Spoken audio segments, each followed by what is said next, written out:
하나님 나라 백성인 하백 여러분, 하백의 성경 아카데미에 오신 것을 환영합니다. 이 시간은 기독교 사상사 17강 시간입니다. 함께 나눌 주제는 관점의 문제입니다. 클레멘트와 오리겐은 멸시하는 자들 중에서 교양 있는 문화인들을 대상으로 하여 중요한 저술들을 썼으며 그들의 태도가 오해에 입각해 있으며 기독교는 진실로 참된 철학이라는 것을 보여주려고 하였습니다. 엄격히 보아 변증적이라고 할 수 없는 저술들도 같은 어조를 가지고 있습니다. 이들 속에서 우리는 신앙이 그 자신에게 자신이 지적으로 존경할 만한 것임을 증명하려고 시dom을 보게 됩니다. 우리는 이들을 간의 변증론이라고 부를 수 있을 것입니다. 이러한 종류의 신학적 가치와 성취들이 평가대로되어서는 안 될 것입니다. 기독교 선포 초기의 여러 세기에 있어서 그것은 중요한 전도적 역할을 수행하였습니다. 순교자 유스틴과 이적을 행하는 자 그레고리 같은 위대한 기독교 지도자들이 변증론에 의해 신앙으로 인도되었으며 얼마나 많은 이들이 비슷한 경로를 좋아했는지 알 수 없을 정도입니다. 하지만 문제는 이러한 종류의 신학이 변증적인 한계를 넘어 규범적인 것이 될 때 어떻게 사용될 수 있느냐에 있습니다. 클레멘트와 함께 철학은 이교도들을 신앙으로 인도하는 하냐라고 말하는 것과 그리고 계속해서 역시 클레멘트와 함께 성경의 하나님에 관한 주장들은 말할 수 없는 일자에 관해 철학이 우리에게 말하는 바와 모순되지 않는다는 식으로 해석되어야 한다고 말하는 것 사이에는 중대한 차이가 존재합니다. 불신자를 신앙으로 인도하는 변증론적 다리는 다른 방향으로는 신자들을 배교회로 인도할 수 있는 것입니다. 만일 우리가 본 장에서 살펴보고자 하는 기본적인 것, 곧 유형 비신학이 이바지하는 사회적 및 경제적 의제들에게로 돌아가면 그 대답은 분명해 보입니다. 이 유형은 기독교 신앙과 헬라 철학의 최선의 것 사이에 조화성을 보여주려는 소원에서 그 기동력을 얻고 있습니다. 이는 그 자체로서 전도적 기능에 이바지합니다. 둘째, 그것은 낮은 사회적 지위와 그들의 신앙이 존경받을 가능성이 결여되어 있다는 점으로 고민하는 저 기독교인들을 도와줍니다. 그러나 또한 그것은 사회에서 존경받는 자들의 욕구들에 적응하는 방식으로 기독교를 해석할 길을 엽니다. 이는 클레멘트의 논저인 구원받을 부자는 누구인가 에서 명백히 나타납니다. 오리겐에게 있어서는 덜 분명한데 왜냐하면 그는 가난과 소박함을 부보다 우위에 두고 칭송했기 때문입니다. 그러나 이것도 소위 철학적인 삶이라는 헬라적 기초에서였지 하나님의 정의의 부름이란 성경적인 기초 위에서 그런 것은 아니었습니다. 이 이유 때문에 그는 그의 도서를 팔아 매우 적당히 보장된 수입으로 바꾸었습니다. 그의 가난에 대한 찬양은 정의의 부름이나 빈자에 대한 찬양이 아니라 가난한 것을 선택하는, 그러나 실제로는 가난하지 않은 자들이 향유할 수 있는 관조의 삶에 대한 찬양이었습니다. 플라톤의 철학처럼 알렉산드리아의 신학은 본질적으로 엘리트적입니다. 클레멘트는 자신과 그의 선택된 관점을 참된 영지주의자들로 생각했습니다. 참으로 신앙의 본성을 이해한 기독교인들로 그는 분명히 보통 신자, 다시 말해서 교회 회중의 대부분의 삶은 더 낮은 삶이라고 느꼈습니다. 그와 같은 엘리트주의는 유형 비신학의 본질적 특징인 것입니다. 알렉산드리파 사람들은 인간 본성에 대한 그들의 평가에 있어서 귀족적이었다. 그들의 관심은 최선의 인간이었으며 대중에 대해서는 별로 관심이 없었다. 혼합된 대중은 선택된 사람들이 속박에서 피하는 것을 방해한다. 그것은 마치 무분별한 의견들의 군집체가 영혼이 속박으로부터 진리를 발견할 땅에로 여행하는 길을 방해한 것과 어울리는 병행을 이룬다고 하겠다. 유형 비신학이 사회적 의제에 이바지하는 데 사용될 수 있었던 다른 더 깊은 차원들이 있습니다. 그 정적인 실제 이해, 플라톤 전통의 유사한 이로부터 유래된 것인데 하나님의 미래 질서에 대한 비전에서 유래되는 현 상태에 대한 어떠한 압력도 면하게 해주는 경향이 있었습니다. 물질적 생활을 손상시키면서 지적 생활을 높이 평가하는 그 방식은 정신을 사용하여 일하는 자들, 그러니까 교사와 학자뿐만 아니라 행정가와 통치가들이 사회의 물질적 유지를 제공하는 자들보다 높은 위치를 차지하게 되고 여가가 노동보다 더 존엄한 것으로 생각되었던 사회 질서를 정당화하는 경향을 띄었습니다. 이 신학 덕분에 제국이 기독교를 포용하기로 결정했을 때 그 기초 작업의 대부분이 이미 놓여졌던 것입니다. 상류 계급의 사람들은 그들의 계급과 문화의 최선의 성취들을 포기하고 있지 않다는 생각을 가지고서 교회에 가입할 수 있었습니다. 이제 기독교를 매우 세련된 철학으로 제국의 세련된 자들에게 완벽하게 부합되는 것으로 해석하는 것이 가능해졌습니다. 타인들의 노동에 기초한 그들의 여가는 이제 우월한 관조 생활로 인도하는 것으로 여겨질 수 있었습니다. 이 모든 것이 그 내적 힘이나 복음에 대한 충실성보다는 유형 비신학으로 하여금 기독교 사상사에서 매우 중대한 역할을 차지하도록 한 중요한 이유들이며 또한 왜 이 유형 비신학의 계속적인 변화 형태들이 다양한 시대에 나타나게 되었는가를 설명해주는 주된 이유였습니다.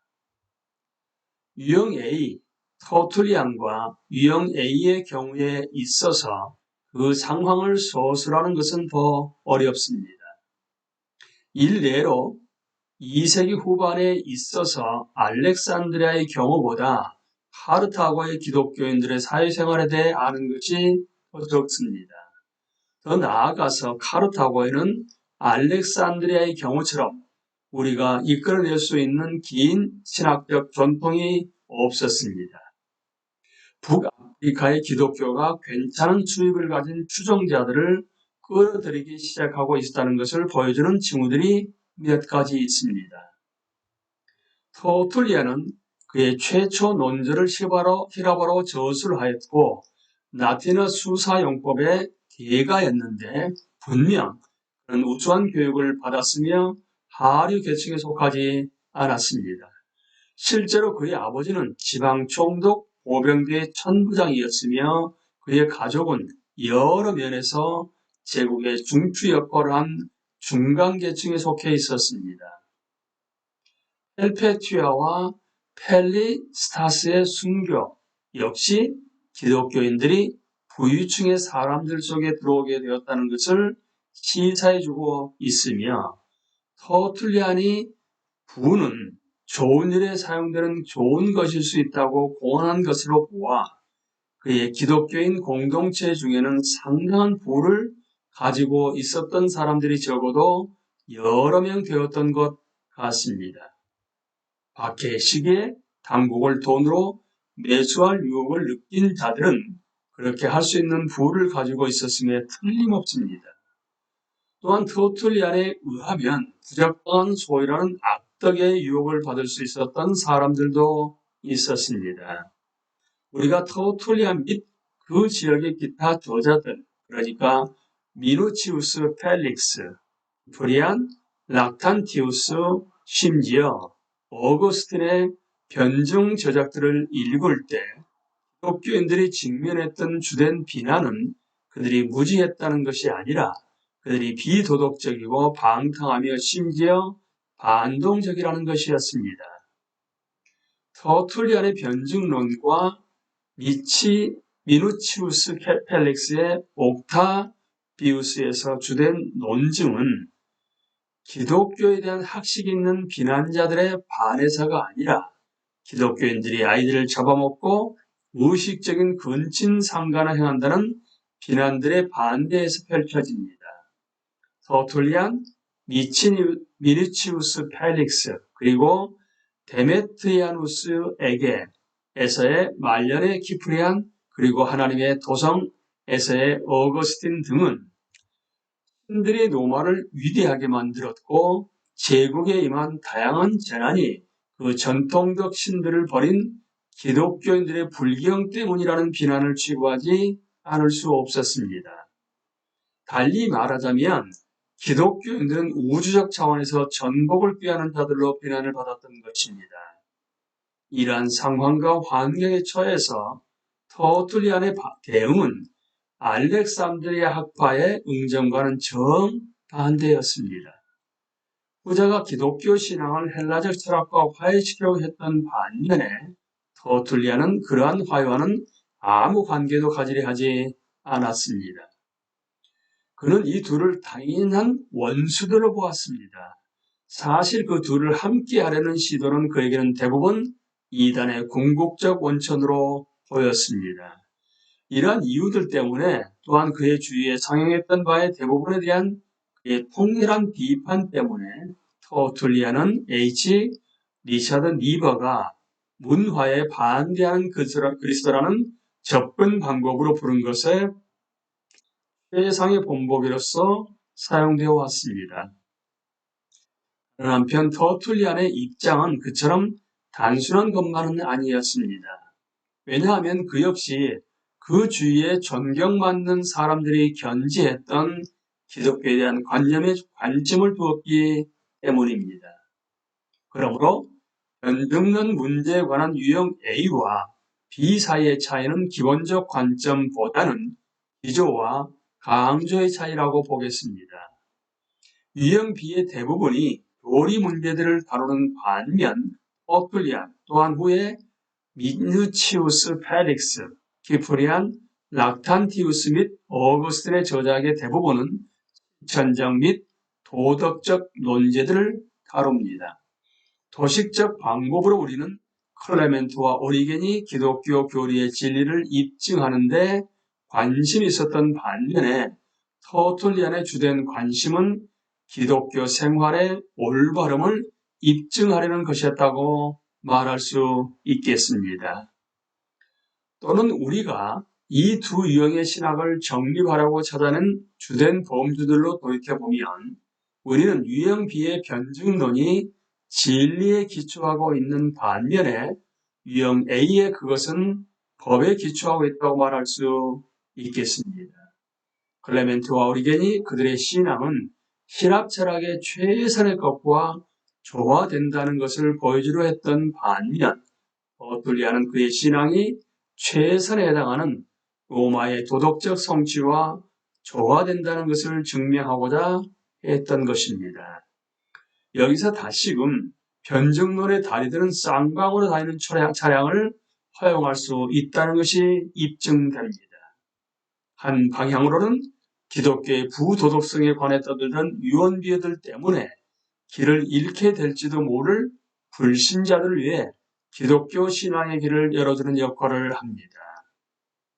이것은 확실히 터툴리안이 그 변증적 과제를 추구했던 길이었으며 그가 그 변증론이 사용되도록 의도했던 그 방식이었습니다.